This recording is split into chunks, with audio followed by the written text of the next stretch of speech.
Good morning sir, বলো কেমন আছেন? ভালো আছেন আপনি স্যার?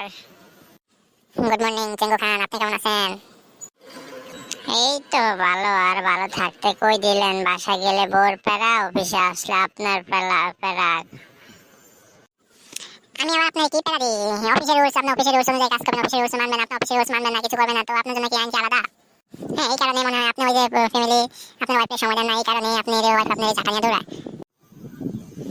স্যার, অশান্তি আর ভালো লাগে না স্যার। একদম সবকিছু ছেড়ে চইলা যাবো গহীন জঙ্গলে।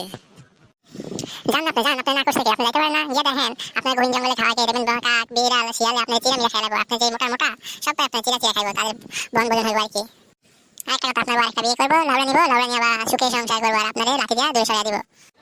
স্যার কি বলেন? আমি তো এইসব চিন্তা করি না। মাঝে মাঝে ভাবি আমার বউ কত ভালো, কিন্তু সে আমার সাথে এমন করে। সে তার মনে হয় পরকীয়া সম্পর্ক মনে হয় আছে, তার জন্য আমার সাথে চুরি ঝামেলা করে মনে হয়। জি মিস খান্না, আপনি কেমন আছেন? Miss Zulekha madam. Madam, mister Chengu Khan বউয়ের হাতে যা রেখা আছে অফিসে, উনি বলে চাকরি করবো না, তোমার রাখে আমার কোনো লাভ নাই, উনি একটা সিডিয়া দেন। না না স্যার, এটা করেন না স্যার, আমি চাকরি করবো, আমি আর লেট করে আসবো না স্যার, আমি আর লেট করে আসবো না, আপনি দয়া করেন স্যার, এবারে শেষ টাইম। আচ্ছা ঠিক আছে, আপনি কাজে যান, আমি দেখতেছি ব্যাপারটা।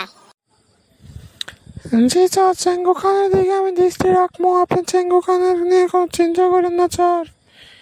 চেঙ্গু খানরা মেয়ে মন শাস্তা দিব, চেঙ্গু খানে সব ভুলল। আচ্ছা ম্যাডাম, আপনি তাহলে কাজ করেন, আর আমার ফাইলের কি খবর? না আপনি লাউড়া নিয়া ঘুরতেছেন, আপনি মনে হয় লাউড়া নিয়া ঘুরতেছেন চেঙ্গু খানের মতন। না স্যার, আমার লাউড়া নাই, আমি লাউড়া দিব কি করতে? আমার তো হাজব্যান্ড আছে স্যার, হাজব্যান্ড। আমি কি চেঙ্গু খানের বউর মতো অত খারাপ? আমি তো অত খারাপ না স্যার, আপনি এসব কি বলতেছেন আমারে? আচ্ছা আচ্ছা ঠিক আছে, কাজে যান।